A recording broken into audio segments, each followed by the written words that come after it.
প্রিয় দর্শক, আমন্ত্রণ জানাচ্ছি সোশ্যাল ইসলামী ব্যাংক নিবেদিত আমাদের আজকের 7 দিনে। আমরা আজকের 7 দিনে কথা বলতে চাই রাজনীতি নিয়ে, বিশেষ করে তরুণদের রাজনৈতিক ভাবনা নিয়ে কথা বলতে চাই। রাজনীতি একটা দেশের বা রাষ্ট্রের অন্যতম নিয়ামক। সেই রাজনীতির বাইরে রাষ্ট্র যাবার কি সুযোগ আছে? অথচ সোশ্যাল মিডিয়া ঘাটলে ইদানিং আমরা দেখি যে বিশেষ করে তরুণদের মধ্যে একটা শ্রেণী তরুণদের মধ্যে পলিটিক্সকে পাশ কাটিয়ে চলার একটা প্রবণতা আমরা দেখি, এবং অনেকেই বলেন যে এই আই হেট পলিটিক্স, এই যে বলাটা একটা ফ্যাশনে পরিণত হয়েছে। এটাও অনেকে মনে করে থাকেন তাদের একটা স্মার্টনেস। আসলে সেটা কতটা যুক্তিযুক্ত, এবং যারা এটা ভাবছেন তারা কি সঠিকটা ভাবছেন কিনা, এবং কেন এরকম জায়গায় মানসিকতাটা তৈরি হলো এই তরুণদের, সেই বিষয়গুলো নিয়ে আজকে আমরা আলোচনা করতে চাই। পরিচিত হয়ে নিই, আজকে আমাদের সাথে স্টুডিওতে আছেন, আমাদের সাথে রয়েছেন শরীফুজ্জামান শরীফ, সাবেক সভাপতি বাংলাদেশ ছাত্র ইউনিয়ন। আপনাকে স্বাগত জানাচ্ছি। ধন্যবাদ। এবং আমাদের সাথে তিনজন তরুণ যুক্ত হয়েছেন অনলাইনে, তারা আছেন আমাদের সাথে। শুরুতেই পরিচিত হয়ে নেই, আমাদের সাথে রয়েছেন শানিম সাইফ, রুহান। রুহান, আপনি আমাদেরকে শুনতে পাচ্ছেন এবং দেখতে পাচ্ছেন, আপনাকে আমন্ত্রণ জানাচ্ছি আমাদের আলোচনায়।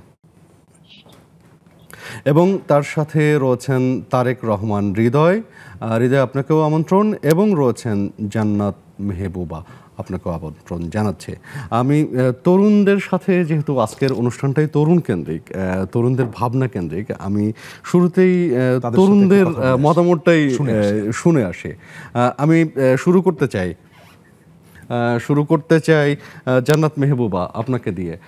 জান্নাত, আমি যে শুরুতেই যে কথাগুলো বললাম যে আজকের অনুষ্ঠানে যে তরুণদের একটা চিন্তা ভাবনা রাজনীতি থেকে একটু দূরে থাকা একটা প্রবণতা তৈরি হয়েছে, আসলে আপনারটা শুনতে চাই আমি, যে আপনি রাজনীতি সংশ্লিষ্ট থাকতে চান নাকি আপনিও রাজনীতি থেকে দূরে থাকার চেষ্টাই করেন? ধন্যবাদ আপনাকে, ধন্যবাদ নেক্সাস টেলিভিশনকে। বর্তমানে আসলে যে বিষয়টি নিয়ে আমরা কথা বলছি, যে তরুণদের রাজনীতি বিমুখতা অথবা বর্তমানে তরুণদের রাজনীতিতে সংশ্লিষ্টতা নিয়ে কথা বলছি। এবং আপনি আমাকে যে প্রশ্নটি করেছেন, আসলে এই মুহূর্তে যে প্রশ্নটি তরুণদের জন্য সবচেয়ে বেশি গুরুত্বপূর্ণ, যে তরুণরা আসলে কি ভাবছে, দেশকে নিয়ে কি ভাবছে এবং রাজনীতি নিয়ে কি ভাবছে। যদি আমি আমার কথা জিজ্ঞেস করা হয়, ব্যক্তিগত আমার কথা জিজ্ঞেস করা হয়, তাহলে আমি মনে করি যে আমি রাজনীতি সচেতন একজন মানুষ। এখন সেই রাজনীতি সচেতনতার জায়গা থেকে আমি প্রত্যক্ষ কিংবা পরোক্ষ কোন রাজনীতি গ্রহণ করব, সেটি আসলে সিচুয়েশন অথবা পরিস্থিতি, সার্বিক পরিস্থিতির উপর নির্ভর করে। এবং আমি কখনোই মনে করি না একজন শিক্ষার্থী হিসেবে, একটি বিশ্ববিদ্যালয়ের শিক্ষার্থী হিসেবে, দেশের একজন নাগরিক হিসেবে কখনোই রাজনীতি বিমুখ হওয়ার কোনো আসলে দেশের জন্য সেটি আসলে কখনোই শুভকর কিছু হবে না, খারাপই হবে। সেজন্য আমি কখনোই মনে করি না যে আমি রাজনীতি বিমুখ হতে পারি। আমি অবশ্যই রাজনীতি সচেতন একজন মানুষ, এবং প্রত্যেকেরই উচিত আসলে রাজনীতি সচেতন হওয়া এবং তার দায়িত্ব অনুযায়ী তারপর সেটি প্রত্যক্ষ এবং পরোক্ষ পর্যায়ে নিয়ে যাওয়া। জানাত, আপনার সাথে আবারও কথা বলবো। এই মুহূর্তে আমি তারেক রহমান হৃদয়, আপনার কাছে আপনার অভিব্যক্তি জানতে চাই, রাজনীতি নিয়ে আপনার ভাবনাটা কি? আসসালামু আলাইকুম। শুরুতে সবাইকে ধন্যবাদ জানাচ্ছি আমাকে কথা বলার জন্য, সুযোগ করে দেওয়ার জন্য। শুরুতে আমি যে কথাটা বলতে চাই, আমি একজন দার্শনিকের কথা দিয়ে শুরু করতে চাই। রাজনীতিতে অংশগ্রহণ, প্লোটো বলেছেন যে রাজনীতিতে অংশগ্রহণ না করার জন্য যে একটি দণ্ডনীয় অপরাধ হচ্ছে যে আপনি আপনার যোগ্যতার চেয়ে কম যোগ্যতা সম্পন্ন একটি ব্যক্তি দ্বারা শাসিত হচ্ছেন। সো আমি একজন তরুণ হিসেবে বলতে চাই যে আসলেই তরুণদের এই রাজনীতি চর্চা করা উচিত, রাজনীতিতে আসা উচিত, এবং তরুণদের হাত ধরেই চলবে আমাদের আগামী বাংলাদেশ, এবং তরুণদের নেতৃত্বের হাত ধরেই এগিয়ে যাবে আমাদের বাংলাদেশ। আমরা বিভিন্ন সময় দেখেছি যে ছাত্র রাজনীতি থেকেই বিভিন্ন সময় বড় বড় নেতা তৈরি হয়েছে এই দেশে। শুধু দেশেই না, উপমহাদেশে বলতে গেলে মহাত্মা গান্ধী থেকে শুরু করে আমাদের বঙ্গবন্ধু শেখ মুজিবুর রহমান, সবাই কিন্তু তরুণ বয়স থেকেই রাজনীতি করে এসছেন, এবং তার একটা সময় দেশকে নেতৃত্ব দিয়েছেন, বিশ্বের কাছে নিজেদের তুলে ধরেছেন। সো আমি মনে করি বা তরুণ বয়স থেকে রাজনীতি চর্চাটা আমাদের আসলে করা উচিত, সেটা হোক কলেজ জীবন থেকে অথবা বিশ্ববিদ্যালয় জীবন থেকে। বিশ্ববিদ্যালয় থেকে আসলে আমাদের মেইন যে মূল গণতন্ত্র চর্চাটা শুরু হয়। তো আমার মনে হয় যে সবার আসলে গণতন্ত্র চর্চা কিংবা রাজনীতি চর্চার সাথে জড়িত থাকার উচিত বলে আমি মনে করি। আপনি হৃদয় সুন্দর করে বলেছেন। আমি একটু এই মুহূর্তে কথা বলতে চাই শানিম, সাইফ, রোহান। রোহান, আপনার মতামত কি রাজনীতি নিয়ে? আপনি কি ভাবেন?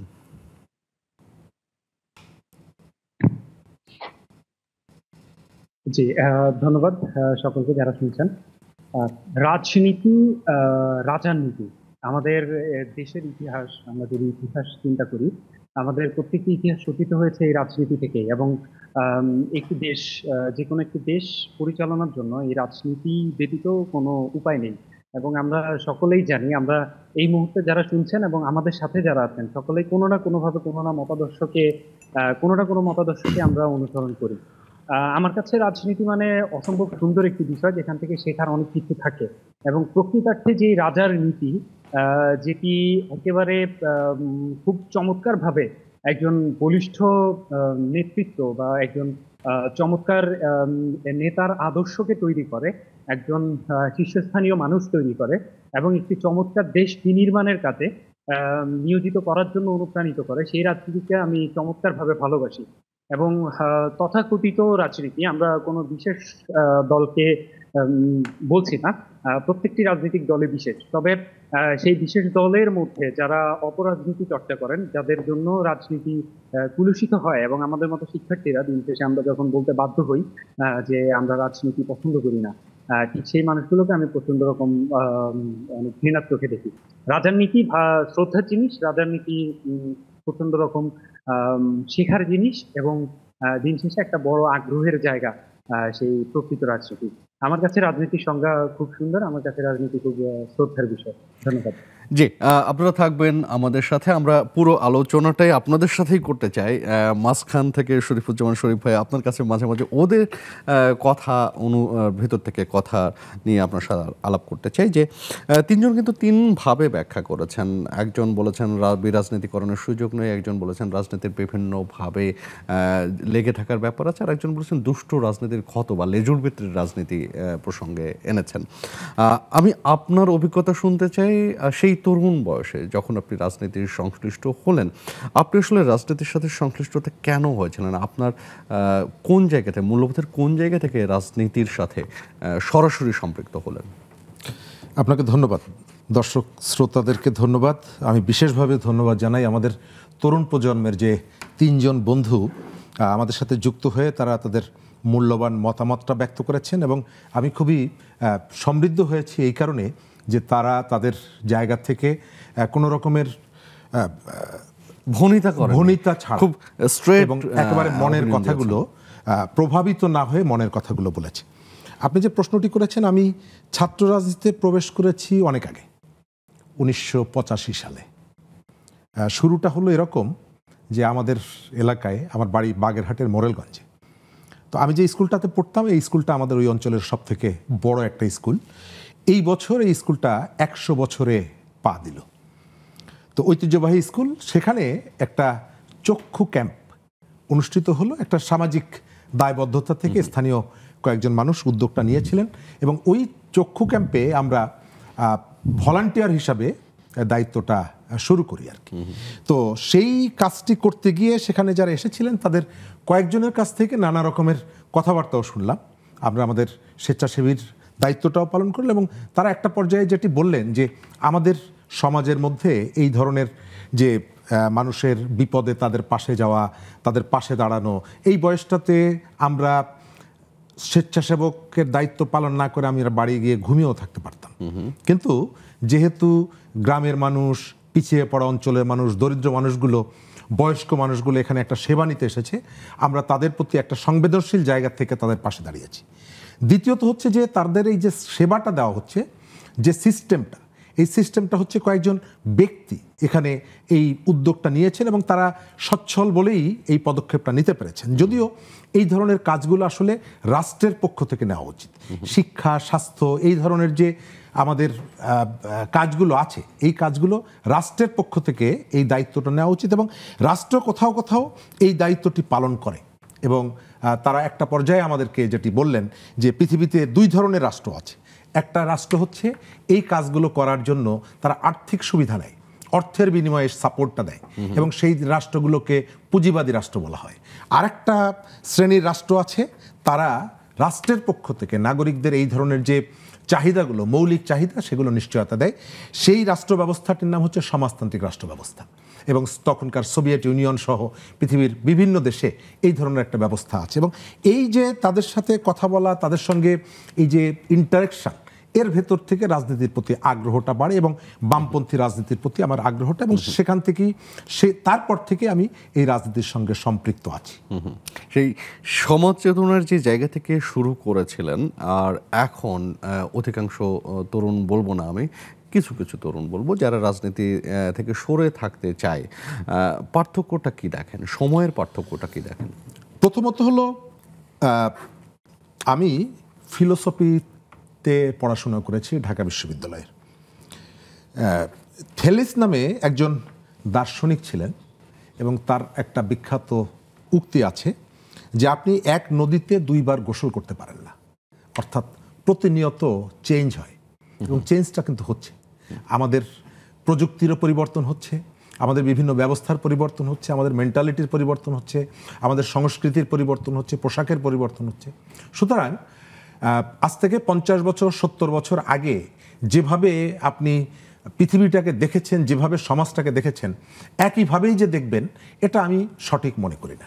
তবে পরিবর্তনটা যাতে সহনশীল হয়। আমাদের এখানে বাংলাদেশের তরুণদের একটা বিরাট অংশ বাংলাদেশের রাষ্ট্র সৃষ্টির থেকে শুরু করে প্রায় প্রত্যেকটি কাজে নিজেদেরকে সম্পৃক্ত করেছে, এবং তাদের সম্পৃক্ততার জায়গাটা এমন ছিল, কেবলমাত্র তারা ঢাকা বিশ্ববিদ্যালয়ের কথা ভাবেনি, তারা কেবল রাজশাহী বিশ্ববিদ্যালয়ের শিক্ষার্থীরা নিজেদের কথা ভাবেনি, তারা বাইরের মানুষের কথা ভেবেছে। আদমজি পাটকলে যখন গুলি হয়েছে, স্বায়ত্তশাসনের স্বাধিকারের আন্দোলনে শ্রমিকরা রাস্তায় নামার পরে, গুলি হওয়ার পরে প্রথম মিছিলটি বেরিয়েছে ঢাকা বিশ্ববিদ্যালয় থেকে, প্রথম মিছিলটি বেরিয়েছে রাজশাহী বিশ্ববিদ্যালয় থেকে। আপনার মনে আছে 69-এ ডক্টর শামসুজ্জোহা, একজন শিক্ষক, তিনি শিক্ষার্থীদেরকে বাঁচানোর জন্য সামরিক বাহিনীর বন্দুকের সামনে নিচে গিয়ে দাঁড়িয়েছিলেন। অর্থাৎ পরিবর্তনটা এসেছে। আবার এখন যদি আপনি দেখেন, সেই শিক্ষকদের অনেকেই এই শিক্ষার্থীদের উপরে নির্যাতন হয়, তাকে মেরে ফেলা হয়, তাকে টর্চার সেলে নিয়ে যাওয়া হয়, তাকে গণরুমে নিয়ে নির্যাতন করা হয়। শিক্ষকদের একটা বিরাট অংশ সমস্ত সুযোগ সুবিধা ভোগ করেন। একটা হলের হাউস টিউটর, একটা হলের প্রভোস্ট, তিনি অনেকগুলো সুবিধা পান এই কাজগুলো করতে গিয়ে। সেখানেই কিন্তু বলা হয় যে রাজনীতি কিছুটা হলেও রাজনীতি কলুষিত হচ্ছে, কিছুটা হলেও রাজনীতিতে বিরাজনীতিকরণের ঢুকছে, কিছুটা হলেও রাজনীতি লেজুর ভিত্তির রাজনীতি, যেগুলো দেখেই হয়তো তরুণরা রাজনীতি থেকে একটু দূরে সরে থাকতে চাই। নিশ্চয়ই এরকম বিষয়গুলো নিয়েও আমাদের আজকে যে তরুণরা যুক্ত হয়েছে তারা কথা বলবেন, কিন্তু এই মুহূর্তে আমরা একটা বিরতি নিয়ে আসি। প্রিয় দর্শক, নিচ্ছে ছোট্ট একটা বিরতি, সাথেই থাকুন।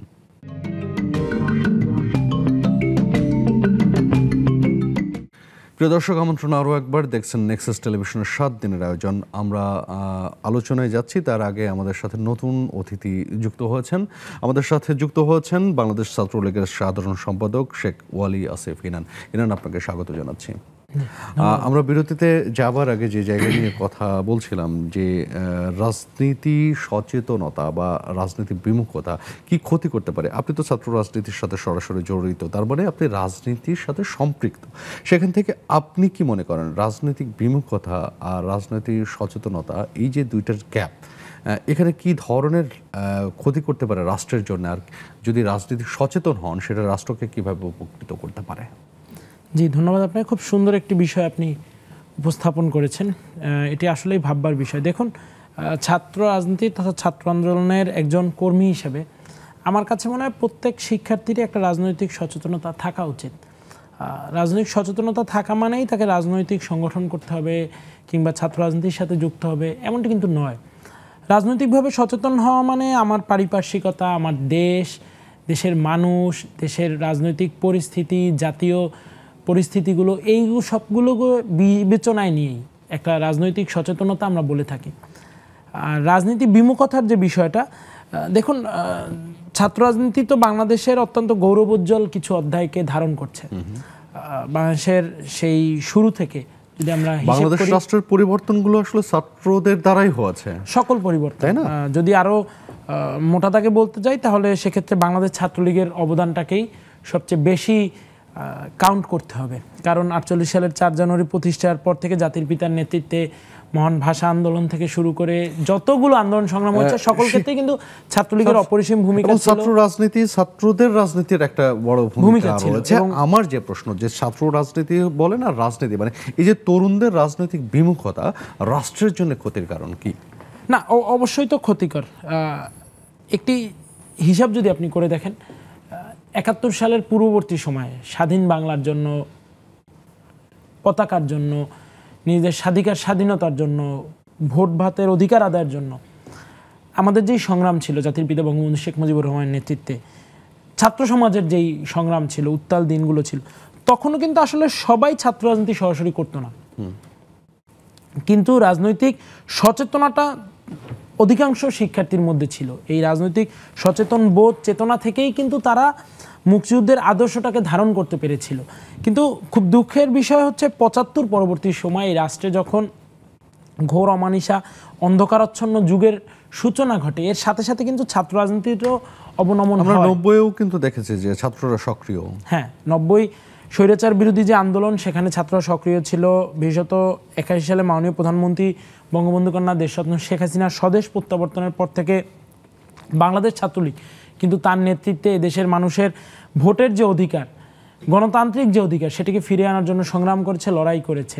এমনকি লাস্ট 111-এও আমরা দেখেছি যে -2 ফর্মুলা, সেখান থেকেও কিন্তু দেশকে গণতান্ত্রিক ধারায় ফিরিয়ে আনার ক্ষেত্রে ছাত্ররাই সর্বপ্রথম আওয়াজ তুলেছিল। সুতরাং এই বাংলাদেশের যা কিছু জাতীয় অর্জন, ভালো যা কিছু, সবই কিন্তু ছাত্র রাজনীতির হাত ধরে। এরপরে যদি আমরা বলি যে 2018 সালের যে নিরাপদ সড়ক চায়ের দাবিতে ছাত্রদের যে আন্দোলন, সেটাও কিন্তু এক ধরনের গুরুত্ব বহন করে। এই সড়কের নিরাপত্তা নিশ্চিত করতে যে গঠনতান্ত্রিক নিয়মতান্ত্রিক যে আন্দোলন, তার সাথে কিন্তু আমরা বাংলাদেশ ছাত্রলীগের নেতাকর্মীরা ছিলাম। সারা দেশের শিক্ষার্থীদের সাথেই আমরা একত্রিত হয়ে এই আন্দোলনটিকে সফল করতে চেষ্টা করেছি। আমি আপনার জায়গা থেকে একটু যদি আমাদের অনলাইনে যে বন্ধুরা আছে আমি তাদের কাছে যাই। রোহান, আপনার কাছে প্রশ্ন, যে রাজনীতি বিমুখতা তরুণদের যে একটা ফ্যাশন, সেই ফ্যাশন আপনি কতটুকু দেখেন এবং সেখানে আসলে রাষ্ট্রের কি ক্ষতি হয় বলে আপনি মনে করেন?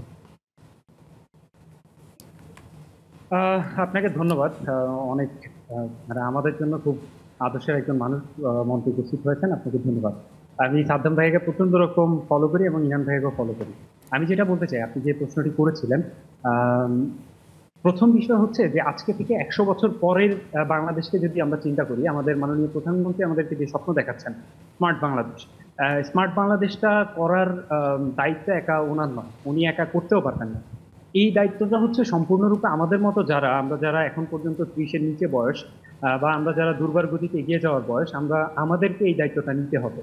এখন এই কাজটা কখন করা সম্ভব হবে? তখনই করা সম্ভব হবে যখন আমি আমার প্রথম বক্তব্যে বলেছিলাম যে রাজনীতিটা, মানে রাজনীতির যে ব্যাখ্যা, রাজার নীতি, এই জিনিসটা যখন পরিপূর্ণভাবে তৈরি হবে এবং আমাদের যেই ছাত্র সমাজ, অর্থাৎ আমরা যে উজ্জীবিত তারুণ্য, এই ঠিক কিছুক্ষণ আগে ইনান ভাইয়া বলছিলেন যে আমরা যদি আমাদের দেশের ইতিহাসকে কল্পনা করি, যে বিশ্বে মনে হয় এমন জাতি নেই যারা শুধুমাত্র একটা ভাষার জন্য নিজের জীবন দিয়ে দিতে দ্বিধাবোধ করেনি, এবং বাংলাদেশ ছাত্রলীগ হচ্ছে একটি উদাহরণ। আমরা এমন আরো অনেক ছাত্র সংগঠন যারা আছে, সকলের প্রতি শ্রদ্ধা রেখে বলছি, প্রত্যেকটি ছাত্র সংগঠন চেষ্টা করে তার নিজের দেশকে একটি অনন্য জায়গায় নিয়ে যাবার জন্য। যেটা আপনার কাছে প্রশ্ন ছিল যে আসলে দেশের জন্য কতটুকু হুমকি, আজকে থেকে 100 বছর পরের বাংলাদেশকে যদি কল্পনা করি, ওই দেশে যদি রাজনীতির সম্পর্কে পরিপূর্ণ ধারণা রাখে এমন প্রজন্ম তৈরি না হয়, তাহলে আমাদের দেশের ভবিষ্যৎ আসলে অনেক বড় প্রশ্নের সামনে পড়ে যাবে এবং খুব ভয়ঙ্কর রকম একটা ভবিষ্যৎ তৈরি হবে, এটা বলতে কোনো দ্বিধা নেই। তার একটাই কারণ যে আপনি আসলে রাজনীতি ছাড়া একটা দেশ চালাতে পারবেন না, এবং রাজনীতি ছাড়া কখনোই মানে আগামী একদিন 1 ঘন্টাও কোনো একটা দেশ পরিচালনা করা সম্ভব না, সেটা হোক পরিবারতন্ত্র, সমাজতন্ত্র, রাজতন্ত্র, যেটাই হোক না কেন। সেই জায়গা থেকে আমরা যদি বলি যে ছাত্র রাজনীতিতে যদি সঠিক ধারাটা তৈরি করে ছাত্রদেরকে উদ্বুদ্ধ করা না হয় এবং প্রকৃতার্থে ছাত্র রাজনীতির সঠিক চর্চাটা তৈরি করা না হয়, আমাদের বঙ্গবন্ধুর মতো নেতৃত্ব তৈরি করা না হয়, আমাদের প্রধানমন্ত্রীর মতো নেতৃত্ব তৈরি করা না হয়, এবং বর্তমানেও যারা সুদৃঢ় এবং চমৎকার নেতৃত্ব দিচ্ছেন এরকম নেতৃত্ব তৈরি করা না হয়, আমাদের দেশের ভবিষ্যৎ আসলে আমরা যে স্মার্ট বাংলাদেশের স্বপ্ন দেখছি, আমাদের প্রধানমন্ত্রী যে স্মার্ট বাংলাদেশের স্বপ্ন দেখাচ্ছেন, সেটা বাস্তবায়ন করা করতে। জি রোহান, আপনি চমৎকারভাবে বলেছেন। আমি শরীফুজ্জামান শরীফ এখানে আসতে চাই যে একটা কথা রোহান বলেছেন যে বর্তমান সময়ে যে রাজনৈতিক নেতৃত্ব তাদের মতো করে যদি নেতৃত্ব তৈরি করা না হয়, 100 বছর পরে একটা শূন্য জায়গা আমরা দেখব রাষ্ট্রের জন্য। তাহলে এই যে পরিস্থিতি যদি তৈরি হয় সেটা কেন হয়? সেখানেও কি এক ধরনের রাজনীতি আছে যে বিরাজনীতিকরণ, তরুণদেরকে বিরাজনীতিকরণের মধ্যে ফেলে দেওয়া? ধন্যবাদ। প্রথমত আপনি যে প্রশ্নটি করেছেন এটি শুধুমাত্র বাংলাদেশের পার্সপেক্টিভে হচ্ছে বিষয়টি এরকমের না। 2017 সালে আমি একটা সার্ভে দেখছিলাম, তখন সারা পৃথিবীতে তরুণদের ভোটারের সংখ্যা প্রায় 120 কোটি, এবং সেখানে দেখা গেছে যে সারা পৃথিবীর টোটাল পার্লামেন্টারি ডেমোক্রেসিতে 1.9% তরুণ সংসদ সদস্যরা, তারা যদিও 120 কোটি তরুণ তখন ভোটার 2017 সালে। অর্থাৎ সারা পৃথিবীতে তরুণদেরকে রাজনীতির থেকে এগিয়ে আসার ক্ষেত্রে বেশ কতগুলো চ্যালেঞ্জ তাদেরকে মোকাবেলা করতে হচ্ছে, এবং এটি শুধুমাত্র বাংলাদেশের ক্ষেত্রে প্রযোজ্য এমনটা না, পৃথিবীর আরও জায়গাগুলোতে ঘটছে, এবং সমাজবিজ্ঞানীরা এই বিষয়টিকে উদ্বেগের কারণ বলছেন, উদ্বিগ্ন হচ্ছেন। আমাদের বাংলাদেশের অনেকগুলো জায়গায় আমরা কিন্তু, আপনি ইন্ট্রোতে যেটা বলেছেন যে উই হেট পলিটিক্স, এটা এক ধরনের ফ্যাশন। আমি দেখছি একটি গ্রুপ, তারা মিছিল করছে, তারা মিটিং করছে, তারা উপাচার্যকে স্মারকলিপি দিচ্ছে, দিয়ে বলছে যে আমাদের এই ক্যাম্পাসে মিছিল মিটিং করা যাবে না, আমাদের এই ক্যাম্পাসে মিছিল করা যাবে না, সেই কারণে তারা মিছিল করছে, কারণ তারা রাজনীতির বিপক্ষ, স্ববিরোধিতার একটা জায়গা। আমি মনে করি যে আপনি দলীয় রাজনীতি করবেন কি করবেন না এটি আপনার ব্যাপার, আপনি কোনো দলের রাজনীতি আপনি নাও করতে পারেন, কিন্তু আমরা আমাদের এখানে যে অধপতনটা হচ্ছে শিক্ষার্থীদেরকে, তরুণদের রাজনীতিতে অংশগ্রহণের ক্ষেত্রে, আমি মনে করি যে এর পেছনে একটা পলিটিক্স আছে। আমরা এখানে যারা আলোচনা করলাম সবাই বললাম যে আমাদের একটা হিস্টোরিক অংশগ্রহণ আছে ছাত্র সমাজের।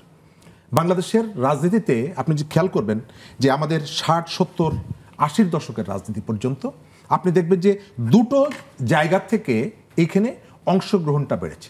একটা হচ্ছে ছাত্র নেতৃত্ব, তারা নানাভাবে দায়িত্ব পালন করে এবং বিভিন্ন সংগ্রামে নেতৃত্ব দিয়ে যোগ্যতা অর্জন করে তারা জাতীয় রাজনীতিতে এসেছে। আরেকটা সেক্টর ছিল শ্রমিক নেতৃত্ব। আপনি দেখবেন যে বড় বড় শ্রমিক নেতারা, তারা জাতীয় রাজনীতিতে ভূমিকা রেখেছে। আপনি যদি এখন দেখেন, আপনি গত 15 বছর, 20 বছর, 30 বছর, বিশেষ করে 90 সালের পর থেকে যদি দেখেন, এই প্রবণতাটা কিন্তু কমে আসছে। আর এই সুযোগে রাজনীতিতে মানে অবসরপ্রাপ্ত আমলাদের, ব্যবসায়ীদের যে দৌরাত্ম্যটা বাড়ছে, আমি মনে করি যে এটিকে একটার সঙ্গে আরেকটাকে আপনি সেটাকেও রাজনৈতিক সচেতনতা বলবেন কি না? কারণ ব্যবসায়ী যিনি আছেন তারও তো রাজনীতি করার অধিকার আছে। আমি ওই জায়গাতে আসি, তার অবশ্যই রাজনীতি করার অধিকার আছে। একই সঙ্গে এটিও সত্য যে এই রাজনীতিটা যাতে আপনার পাবলিকের জন্য জনকল্যাণমুখী হয়।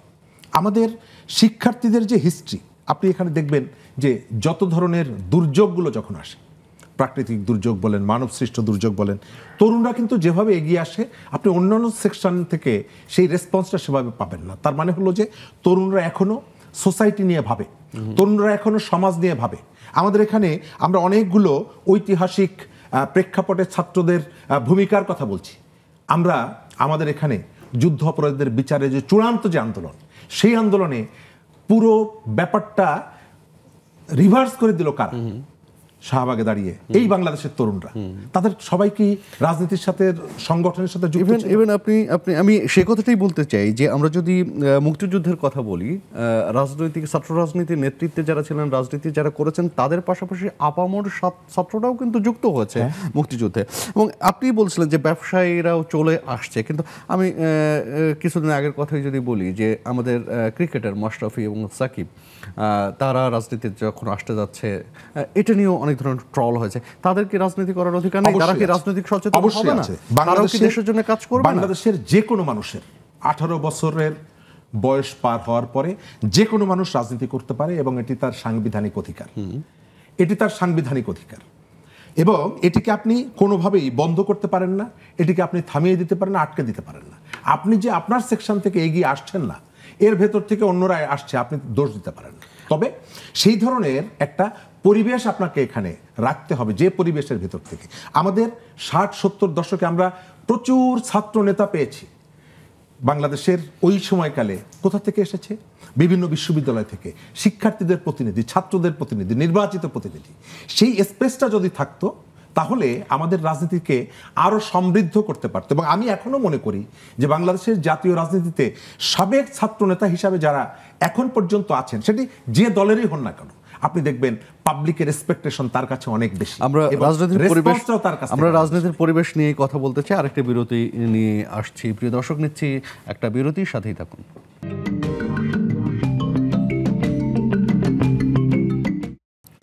প্রিয় দর্শক, দেখছেন নেক্সাস টেলিভিশন, আপনি 7 দিনের সাথে আছেন। আমি একটু কথা বলতে চাই এই মুহূর্তে জান্নাত মেহবুবা। জান্নাত, আপনি সরাসরি প্রশ্ন করতে চাই, আপনি কি ছাত্র রাজনীতির সাথে জড়িত? আপনি কি ছাত্র রাজনীতি করেন? না, আমি পরোক্ষভাবে কোনো ছাত্র রাজনীতির সাথে জড়িত নাই।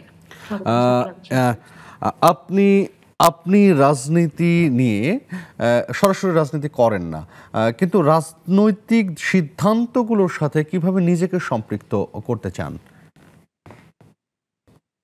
হ্যাঁ, ওই জায়গাটি আসলে আমি প্রথমে বলেছিলাম যে রাজনীতিতে প্রত্যক্ষ বা পরোক্ষ অংশগ্রহণের যে জায়গাটি, যে আমি রাজনৈতিক সচেতন কিনা, সেটি হচ্ছে আমার দেশের জন্য, আমি মনে করি আমার প্রেক্ষাপট থেকে কতটুকু গুরুত্বপূর্ণ আর কি। যেমন দেখা যাচ্ছে দেশের যখন কোনো একটি সিদ্ধান্ত হচ্ছে, দেশের কোনো একটি প্রজেক্ট নিয়ে দেশে কাজ হচ্ছে, কোনো একটি ঘটনা ঘটছে, তখন আমি আমার মতামতটি রাখতে পারছি কিনা, আমি আমার চারপাশের যারা আছে, আমার সাথে যারা পড়ছে, অথবা আমি দ্বারা যারা প্রভাবিত হচ্ছে তাদের সাথে আমি আমার মতামতটি প্রকাশ করতে পারছি কিনা। আপনি কি মতামত প্রকাশ করতে পারেন? আপনার কাছে আমার প্রশ্ন, কি আপনি মতামত প্রকাশ করেন কিনা, মতামত প্রকাশ করতে পারেন কিনা? আর কেন ছাত্র রাজনীতি থেকে আপনি নিজেকে সরিয়ে রেখেছেন? এটা কি আপনার পরিবার চেয়েছে বলে, নাকি আপনি চেয়েছেন বলে? আচ্ছা, তাহলে সেক্ষেত্রে আমাকে আসলে একটু ইতিহাসে যেতে হয়, যে একদম ছোটবেলা থেকে আমার আসলে রাজনীতিতে ভীষণ একটি ফ্যাসিনেশন, যেটি বলে যে আমার কাজ করতো, যে রাজনীতি মানে আমার কাছে খুব সুন্দর যে ছবিটি আমার চোখের সামনে বেশি উঠতো, যে একজন রাজনীতিবিদ হয়ে আমি কি কি করতে পারবো অথবা কি কি করতে চাই, এরকম একটি সুন্দর ছবি আমার সামনে বেশি উঠতো, এবং সেই জায়গা থেকে আমার রাজনীতির প্রতি আগ্রহ। যতই আসলে দিন দিন বড় হচ্ছি এবং পরিস্থিতি দেখছি, শিখছি, তখনই আসলে আস্তে আস্তে ছবিটির একটি পাল্টা চিত্র অথবা একটি অন্যরকম চিত্র আমার সামনে ভেসে আসছে। যেহেতু বিশ্ববিদ্যালয়ে পড়াশোনা করার ক্ষেত্রে আমাকে যেহেতু পরিবার ছেড়ে আসতে হচ্ছে এবং অনেক স্বপ্ন, অনেক ধরনের দায়িত্ব নিয়ে আমাকে আসলে চলতে হচ্ছে, সেক্ষেত্রে আমার মনে হয় আমি রাজনীতি সচেতনতাটাকে এই মুহূর্তে আমার নিজের জন্য সবচেয়ে বেশি প্রেপার করছি। কারণ ছাত্র রাজনীতিতে প্রত্যক্ষভাবে অংশগ্রহণ করলে আমি হয়তো আমার পরিবারের সাপোর্ট পাবো না, মানে যেটা আপনার লাইফস্টাইল, আপনার ক্যারিয়ার হ্যাম্পার হবে বলে মনে করেন, এরকম বিষয়গুলো? লাইফস্টাইল ক্যারিয়ার হ্যাম্পার হওয়ার চেয়েও আমি আসলে আমার পারিবারিক যে কি বলে এটিকে, যে পারিবারিক ভাবে আমি যে একটি সাপোর্ট পাওয়া, যে আমার পরিবার পছন্দ করছে কিনা, আমি একটি মিছিল মিটিং এ যাচ্ছি, আমি এই ব্যাপারটি আমার পরিবার পছন্দ করছে কিনা, সেই বিষয়টিকে হয়তো বেশি প্রেপার করছি। আমি একজন স্বেচ্ছাসেবী হিসেবে দেশের জন্য কাজ করছি, কিন্তু একজন রাজনীতিবিদ হিসেবে দেশের জন্য কাজ করতে পারবো কিনা, সেই ফিল্ডটি আমার জন্য আসলে আমি মনে করছি আমার জন্য হয়তো তৈরি নেই, অথবা আমি সেই রকম পরিস্থিতি দেখতে পাচ্ছি না, সেজন্য আমি আসলে অ্যাক্টিভলি পলিটিক্সে জয়েন করছি না। জি, ধন্যবাদ আপনাকে। কথা হয়তো আরো বলবো। শেখ ওয়ালি ইরান, মেহবুবার কথার মধ্যে একটা জায়গা কিন্তু এসেছে যে এখনকার পরিবার ঠিক তার সন্তানকে রাজনীতিতে দেখতে চায় না। কেন চায় না বলে মনে করেন আপনি? সেটা কি রাজনৈতিক গুণগত পরিবর্তন প্রয়োজন? কারণ একটা সময় আমরা দেখেছি যে সবচেয়ে মেধাবী যারা এবং ভালো ফ্যামিলি বলতে যা বোঝায়, তাদের ছেলেরাই কিন্তু রাজনীতির সাথে, তাদের মেয়েরা রাজনীতির সাথে সম্পৃক্ত ছিল, কিন্তু সেই জায়গাটা কিছুটা হলেও ব্যাহত হয়েছে আমরা জানি। সেটা কেন? আপনি তো সরাসরি রাজনীতির সাথে জড়িত। দেখুন, যে বিষয়টি আমার বোন জান্নাত মেহবুবা উল্লেখ করলেন, যে অনেক সময় পরিবার চায় না যে ছেলেমেয়েরা রাজনীতিতে, অধিকাংশ ক্ষেত্রেই এটি না চাওয়ার পিছনে যে বিষয়গুলো কাজ করে আমার কাছে মনে হয় যে একটি পরিবার চায় তার সন্তান খুব সুন্দর একটি জীবনযাপন করুক, খুব নিরাপদ একটি জীবনযাপন করুক। আমাদের দেশের রাজনৈতিক যে প্রেক্ষাপট পরিস্থিতি, যেই দেশে ৭৫-এর ১৫ই আগস্টের মতো ঘটনা ঘটে, যেই দেশে ২০০৪ সালের ২১ আগস্ট গ্রেনেড হামলার মতো ঘটনা ঘটে, যেই দেশে আমরা দেখেছি ২০০১ থেকে ৬ অসংখ্য আওয়ামী লীগের নেতাকর্মীকে, ছাত্রলীগের নেতাকর্মীকে হত্যার রাজনীতি আমরা কিন্তু প্রত্যক্ষ করেছি। সুতরাং সেই দেশে অনেক ক্ষেত্রে অভিভাবকরা তাদের সন্তানদেরকে রাজনৈতিক ক্ষেত্রে অনিরাপদ মনে করতেই পারে। আপনার কি মনে হয় এখন সেই পরিবেশ ঠিক হয়ে গেছে? আগের থেকে ছেলেমেয়েরা আসতে পারে?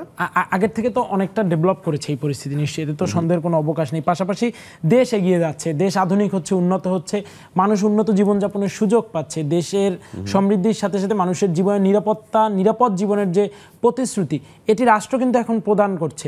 একটি সুশাসনের রাজনৈতিক যে পরিবেশ, সেটি কিন্তু বাংলাদেশে বিরাজের একটি প্রক্রিয়া আমরা দেখতে পাচ্ছি। সুতরাং এই অবস্থায় অনেক পরিবারই চাইবে তাদের ছেলেমেয়েদের, যেহেতু কর্মক্ষেত্রে সুযোগ রয়েছে, এখন কিন্তু আমরা অনেক ক্ষেত্রে বেকারত্বের সমস্যা শতভাগ পূরণ করে এগোতে না পারলেও অনেক ক্ষেত্রেই কর্ম নিয়ে এখন চিন্তার যে জায়গাটা, এটি অনেক পরিবারই কমে এসেছে।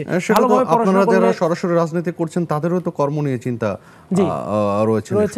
জি, সেক্ষেত্রে দেখুন একজন রাজনৈতিক কর্মীকে কিন্তু অনেক ত্যাগ স্বীকার করে, জীবনের অনেক সুখ, আহ্লাদ, আনন্দ, বেদনা এগুলোকে বিসর্জন দিয়েই তাকে রাজনৈতিক ক্ষেত্রে থাকতে হয়। বিশেষত রাজনৈতিক যে ধাপগুলো, রাজনীতির চূড়ান্ত যে ধাপগুলো, এগুলো কিন্তু অনেক কঠিন, অনেক সময় সাপেক্ষ ব্যাপার। ধৈর্য ধরে ধীরে ধীরে মানুষের সাথে থেকে, মানুষের পাশে থেকে এগিয়ে যেতে হয়। বিশেষত প্রগতিশীল ছাত্র রাজনীতির যে ধারা, এই ধারাগুলোতে তো আসলে কোনো শর্টকাট নেই। আমরা প্রগতিশীল ছাত্র সংগঠনগুলো কিন্তু খুব নিয়মতান্ত্রিকভাবে ধীরে ধীরে বেড়ে ওঠার মাধ্যমেই তাদের নেতৃত্ব নির্বাচন করে। সুতরাং এই জায়গা থেকে আমি বলতে চাই যে রাজনৈতিক সচেতনতাটা কেন দেশের জন্য, জাতির জন্য, আমার জন্য, আমার রাজনৈতিক সচেতনতা কেন আমার জীবনে গুরুত্বপূর্ণ। কারণ আমি যদি রাজনৈতিকভাবে সচেতনই না হই, তাহলে কিন্তু আমি অনুধাবন করতে পারবো না যে কারা আমার রাষ্ট্র পরিচালনা করলে আমার জন্য একটি সুন্দর সমৃদ্ধ ভবিষ্যৎ নিশ্চিত করতে পারবে। আমি অনুধাবন করতে পারবো না কারা আমার এই রাষ্ট্র পরিচালনা করলে আমার সামনের ভবিষ্যৎ জীবন নিশ্চিত হবে। আমি অনুধাবন করতে পারবো না কারা এই রাষ্ট্র পরিচালনা করলে আমার ভবিষ্যৎ প্রজন্ম কিংবা তাদেরও পরবর্তী প্রজন্মগুলো একটি সুন্দর, আধুনিক, স্বনির্ভর রাষ্ট্রের বসবাস করতে পারে। সেক্ষেত্রে কিছুক্ষণ আগে শরীফুল যেমন যেটা বলছিলেন যে আপনারা যারা ছাত্র রাজনীতি করে দীর্ঘ রাজনৈতিক ক্যারিয়ার নিয়ে রাজনীতির একটা জায়গায় পৌঁছাবেন, তাদেরকে বাদ রেখে যখন হঠাৎ করে মাঝখান থেকে বা শেষ সময় থেকে কেউ রাজনীতির মাঠে ঢুকে যায়, সেটা কি আসলে আপনাদের মতো যারা রাজনীতি করে করে রাজনীতিবিদ হচ্ছেন তাদের জন্য একটা দুষ্টু চক্র কিনা? না, দেখুন বাংলাদেশের সংবিধানের স্পষ্টত এই অধিকার নিশ্চিত করা হয়েছে যে কেউ 18 বছরের ঊর্ধ্বে রাজনীতি করতে পারবে, তার সংগঠন করার অধিকার রয়েছে, যেটাকে ফ্রিডম অফ স্পিচ বা ফ্রিডম অফ অ্যাসেম্বলি বা ফ্রিডম অফ অর্গানাইজেশন। আমি বলছি যে দলীয় সংস্কৃতি, এই ক্ষেত্রে চর্চার সংস্কৃতি, যেটা না, এটি কিন্তু বিশ্বের অনেক দেশেই হয়ে থাকে। বিশ্বের বড় বড় রাজনৈতিক দলগুলোতে আমরা দেখি বিভিন্ন পেশা থেকে মানুষজন এসে ওই রাজনৈতিক দলকে আরো সমৃদ্ধ করে। এটি সব ক্ষেত্রেই যে ঋণাত্মকভাবে দেখতে হবে এমন নয়, কখনো কখনো সমুচীন, আবার কখনো কখনো একটু বারম্বারও হতে পারে।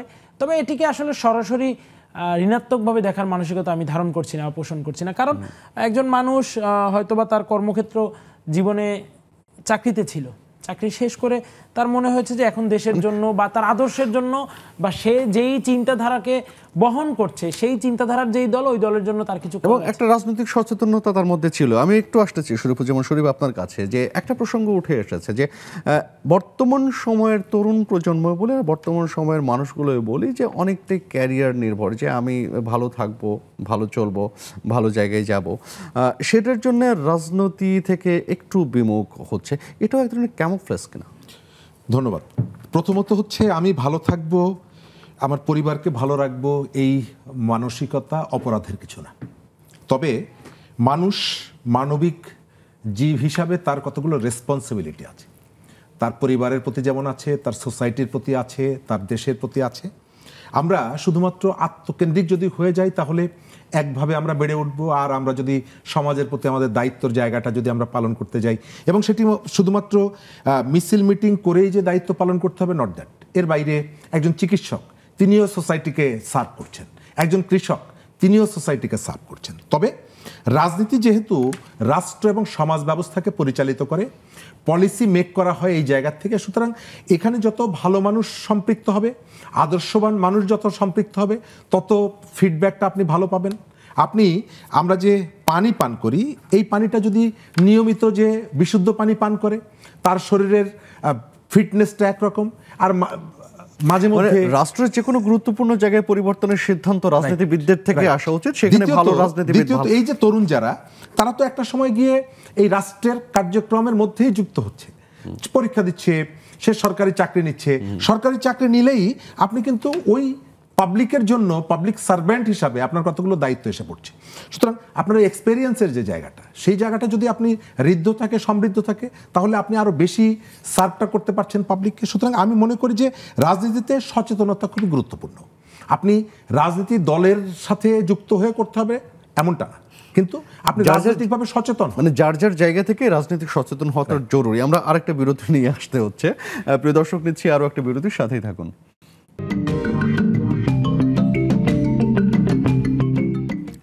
প্রিয় দর্শক, আমন্ত্রণ আরও একবার, দেখছেন 7 দিন অনুষ্ঠান। আমি এই মুহূর্তে তারেক রহমান হৃদয় আপনার কাছে আসতে চাই।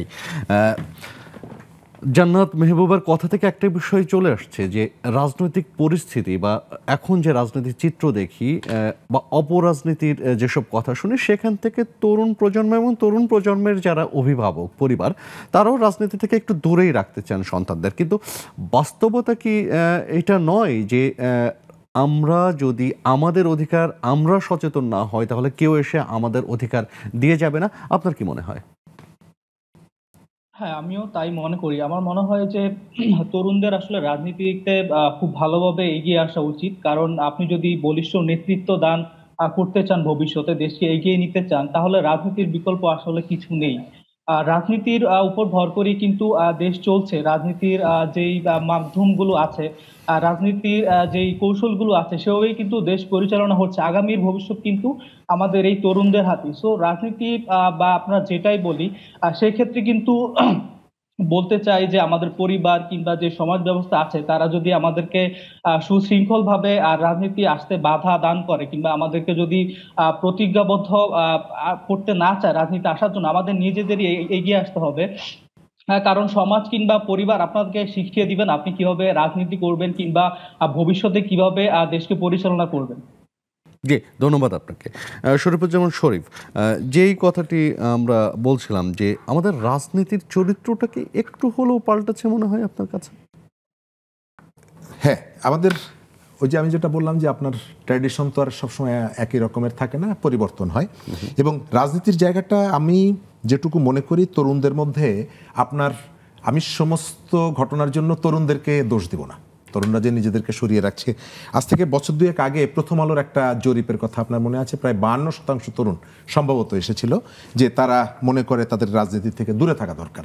যদিও আমাদের এখানে একটা প্রবণতা আছে রাজনীতির বাইরে একেবারে ওই যে সকল সুশীল বলে একটা ধারা এখানে প্রতিষ্ঠা করা, এবং আমরা এর বিরুদ্ধে অনেক বছর ধরে কথা বলছি। আপনার মনে আছে বেশ কয়েক বছর আগে বিচারপতি শাহাবুদ্দিন সাহেব তখন রাষ্ট্রপতি, তিনি হঠাৎ করে নিয়ে আসলেন যে রাজনীতির দরকার নেই, এবং তখন থেকে আমরা এটি নিয়ে কথা বলার চেষ্টা করা হয়েছে এবং আমরা কথা বলতে বাধ্য হয়েছি। তো আমাদের এখানে একটা প্রবণতা আছে এবং একটা নাগরিকদের একটা অংশর একটা ড্রাইভও আছে যে একটু রাজনীতির বাইরে এসে দেশের একটা লিডারশিপ তৈরি করা, এই ধরনের একটা পরিচালনা ব্যবস্থা করা, এটা। এবং এই ধরনের কনসেপ্ট থেকে বাংলাদেশে 111-এর যে জন্মটি হয়েছিল, সেই ধরনের একটা কনসেপ্টের জায়গা থেকে যে পলিটিশিয়ানরা খারাপ, সুতরাং আমরা সাবেক কিছু আমলা, সাবেক কিছু ব্যবসায়ী ইত্যাদি ইত্যাদি নিয়ে আমরা একটা দেশ পরিচালনা করবো। এবং তখনও এই কথাগুলো আমরা বলেছিলাম যে পৃথিবীর এই ধরনের কোনো ব্যবস্থা পৃথিবীর কোথাও নেই যেখানে রাজনীতির বাইরে এসে রাষ্ট্র পরিচালনা করার সুযোগটি তৈরি হয়েছে। তো আমাদের এখানে রাজনীতিটার আপনার যদি কোনো জায়গায় দ্বিমত থাকে, আপনার সেটি করতে হবে, আপনার একটা সেটাও রাজনৈতিকভাবেই সমাধান করতে হবে, এবং আপনাকে সেই ধরনের একটা পরিচ্ছন্ন জায়গা আপনার তৈরি করতে হবে। আমি মনে করি যে আমাদের তরুণদের মধ্যে এই যে রাজনীতি থেকে দূরে থাকার যে কিছুটা এর মধ্যে ফ্যাশন আছে, আবার কতগুলো ভুল ধারণা আছে। পাশাপাশি আপনি তাদের মনের মধ্যে একটা স্বপ্ন আপনার তৈরি করে দিতে হবে। নিরাপত্তাহীনতায় তাদের মধ্যে যারা ভুগছে, যে আমি ক্যাম্পাসে যদি যাই, আমি আমার কলেজে যদি যাই, আমি আমার এলাকায় যদি যাই, আমি যদি রাজনীতি করি বা রাজনৈতিক কোনো কর্মকাণ্ডের সাথে যুক্ত হই, বাসার থেকে বলা হয় খবরদার আমরা এটার মধ্যে যাব না। আপনি দেখবেন প্রায় অভিভাবকদের পক্ষ থেকে এই কথাটা জোরে বলা হয় যে আমরা এটার মধ্যে যাব না। এবং কখনো কখনো এই কাজটি করতে গিয়ে অনেক মহৎ কাজ থেকে পরিবারের সদস্যদেরকে সেখান থেকে কিন্তু সরিয়ে রাখা হয়। একটা ভালো কাজ, না না না এটা হোক, কিন্তু আমরা এটার মধ্যে যাব না, এই ধরনের একটা কেউ এসে করে দেবে, আমার ভালো কাজটা অন্যরা এসে করে দেবে। সেটা এই যে করোনার সময় বলেন, অন্যান্য সময় বলেন, এই জায়গাটা আপনাকে করতে হবে। তরুণদেরকে কথা বলার স্পেসটা আপনাকে দিতে হবে এবং সে কোনো ধরনের নিরাপত্তাহীনতা যাতে অনুভব না করে আপনার ক্যাম্পাসে, আপনার বিভিন্ন ফোরামে। সেখানে এসে যখন সে দেখবে যে সে তার মনের কথাটা বলার কারণে কোনো রকমের কোনো আক্রমণের শিকার হচ্ছে না বা নিগৃহীত হচ্ছে না, তখন কিন্তু এই যে জায়গাগুলোতে তার অংশগ্রহণের আকাঙ্ক্ষা, আগ্রহ তৈরি হবে। আর সর্বশেষ হচ্ছে যে আমাদের এখানে সেই ধরনের একটা কালচার আপনাদেরকে তৈরি করতে হবে। কারণ হচ্ছে যে পৃথিবীর যে পরিবর্তনটা হচ্ছে, সেই পরিবর্তনের জায়গায় আপনি অনেকগুলো দেখবেন আমাদের পার্শ্ববর্তী ভারতে আপনি লক্ষ্য করছেন, পশ্চিমবঙ্গে সেখানে প্রচুর তরুণদেরকে আমি আপনার অনুষ্ঠানে আসার আগে সেখানের এক বন্ধুর সাথে কথা বলছিলাম, এটি নিয়ে আলোচনা হচ্ছিল। প্রচুর তরুণদেরকে তারা জায়গা করে দিয়েছে, বয়স্করা তারা জায়গা ছেড়ে দিয়েছে, তরুণদেরকে সামনে নিয়ে আসছে। এবং কেন? তারা মনে করছে যে এই তরুণরাই হচ্ছে রাষ্ট্রের সব থেকে বড় বিনিয়োগ, রাজনীতির বিনিয়োগ। এবং এই বিনিয়োগটা যদি আপনার পারফেক্ট হয় তাহলে এর থেকে সুন্দর রাষ্ট্র গঠনের জন্য রাষ্ট্র গঠন আপনি করতে পারবেন। সুন্দর কিছু মানুষকে রাজনীতির মধ্যে আসতে হবে। আমি আসতে চাই শেখ ওয়ালি ইনান আপনার কাছে। রাজনীতি সমালোচকরা বলে থাকেন যে লেজুরবৃত্তির রাজনীতির কারণে ছাত্র রাজনীতি বা তরুণদের রাজনীতি বিঘ্নিত হচ্ছে এবং স্বাধীনভাবে তরুণরা রাজনৈতিক সিদ্ধান্ত নিতে পারছে না। আপনার সেটা মনে হয় কিনা? এবং সেটা যদি না ঘটে তাহলে আসলে তরুণরা আরও বেশি রাজনীতি সম্পৃক্ত হতো কিনা? দেখুন, এরকমটি ঢালাওভাবে বলার কোনো সুযোগ নেই। আসলে একটি দেশ তো কিছু আদর্শিক বিষয় নিয়ে এগিয়ে যাবে, এটি স্বাভাবিক। তো ছাত্র রাজনীতির ক্ষেত্রেও যেমন আমরা বাংলাদেশ ছাত্রলীগ বঙ্গবন্ধুর আদর্শকে ধারণ করি, আমরা মুক্তিযুদ্ধের সপক্ষ শক্তি, আমরা অসাম্প্রদায়িক বাংলাদেশে বিশ্বাস করি, আমরা বাংলাদেশের স্বাধীনতা সার্বভৌমত্বের প্রতি সর্বোচ্চ শ্রদ্ধাশীল। এই জায়গাটিতে বঙ্গবন্ধুর নিজ হাতে গড়া সংগঠন বাংলাদেশ ছাত্রলীগ, তারই জীবন এবং যৌবনের উত্তাপ দিয়ে গড়া বাংলাদেশ আওয়ামী লীগের সাথে কাজ করে থাকে। আমাদের সর্বোচ্চ অভিভাবক বঙ্গবন্ধু কন্যা দেশরত্ন শেখ হাসিনা, বাংলাদেশ ছাত্রলীগের সর্বোচ্চ, তিনি যেহেতু বাংলাদেশ আওয়ামী লীগের সভাপতি, অবশ্যই আদর্শিক স্বার্থে, দেশের স্বার্থে, আমাদের ভবিষ্যৎ প্রজন্মের স্বার্থে, দেশের জন্য যেই কাজটি করলে ভালো হয় ছাত্রলীগ নেতাকর্মীরা সেটাই তো করবে। নিজেদের ভবিষ্যৎকে সমৃদ্ধ এবং নিরাপদ করতে যেটি করণীয় আমরা সেটিই করব। সেই ক্ষেত্রে অবশ্যই বাংলাদেশ আওয়ামী লীগের সাথে আদর্শিকভাবেই আমাদেরকে এগিয়ে যেতে হবে। রাজনৈতিক চিন্তা চেতনা দর্শনগুলোকে আমাদেরকে প্রতিষ্ঠিত করতে হবে। এটি তো জাতির জন্য কল্যাণকর, সিদ্ধান্তকে মেনেই চলতে হবে। এটি তো জাতির জন্য কল্যাণকর, রাষ্ট্রের জন্য কল্যাণকর, শিক্ষার্থীদের জন্য কল্যাণকর, ছাত্র সমাজের জন্য কল্যাণকর। কারণ বাংলাদেশ ছাত্রলীগ সবসময় শিক্ষার্থীদের দাবি দেওয়া নিয়ে কথা বলে, শিক্ষার্থীদের সুখ দুঃখগুলো নিয়ে কথা বলে, শিক্ষার্থীদের ভালো মন্দ নিয়ে কথা বলে, শিক্ষার্থীদের অধিকার নিয়ে আমরা কথা বলি। সুতরাং এগুলোকে বাস্তবায়ন করতে হলে আমাদের তো যে সাপোর্টটা দরকার, এগুলোকে বাস্তবায়ন করতে হলে, এই কথাগুলোকে পৌঁছাতে হলে জায়গা মতো আমাদের যেই প্রক্রিয়াটি দরকার, সেই প্রক্রিয়াটিকেও তো আমাদের অনুসরণ করতে হবে, অবলম্বন করতে হবে। এক্ষেত্রে এটি তো দোষের কিছু নয় বা অন্যায় কিছু নয়। আর তরুণদের রাজনীতির যে বিষয়টিকে বারবার আমরা ফোকাস করছি, সেটি হচ্ছে শুধুমাত্র ট্রেন্ডে গা ভাসিয়ে আই হেট পলিটিক্স হ্যাশট্যাগ দিয়ে কিংবা পলিটিক্স চাই না, আমি রাজনীতি চাই না এই কথা বলে, তাহলে আপনি চান কি? যদি আমি পাল্টা প্রশ্ন করি, আপনি রাজনীতিকে ঘৃণা করছেন, আপনার কাছে বিকল্প কি? দেশ কিভাবে পরিচালিত হবে কিংবা কিভাবে আপনি দেখছেন তাহলে রাজনীতিহীন একটি সমাজ ব্যবস্থাকে? এটিকে কেউ উত্তর দিতে পারবে? অবশ্যই না। সুতরাং আমি অনুরোধ করব দেশের ছাত্র সমাজকে, শিক্ষার্থীদেরকে, যে কারো ভুল প্ররোচনায় পা না দিয়ে, কারণ কারা এই দেশে শিক্ষা প্রতিষ্ঠানগুলোতে ছাত্র রাজনীতি বন্ধ করতে চায়, দৃশ্যমান ছাত্র রাজনীতি, তাদের সুবিধাটা কি? বুয়েটে ছাত্র রাজনীতি নিষিদ্ধের আড়ালে গত কয়েক বছরে যে জঙ্গিবাদী কার্যক্রম পরিচালনার ভাবধারা ফুটে উঠলো, এর মাধ্যমে কারা আসলে প্রকৃতপক্ষে উপকারভোগী হলো?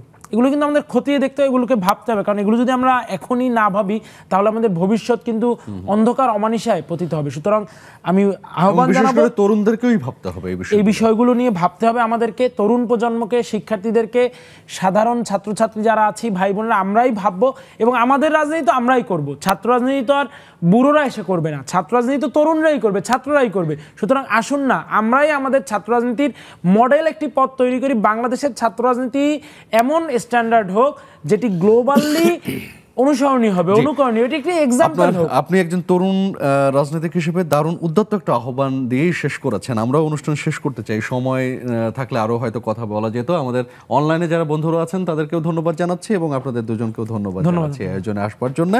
এবং রাজনীতির বাইরে আসলে আমরা কেউ না, যেটা বলছিলেন আমাদের অতিথিরা, যে রাজনীতির বিকল্প নেই, রাষ্ট্র পরিচালনার জন্য রাজনীতির বাইরে যাওয়ার সুযোগ নেই। তাই রাজনীতি সরাসরি করি আর না করি, রাজনৈতিক সচেতন আমাদের থাকতেই হবে। প্রিয় দর্শক, দেখা হবে আবারও। সে পর্যন্ত সবাই ভালো থাকুন, সুস্থ থাকুন এবং সুন্দর থাকুন।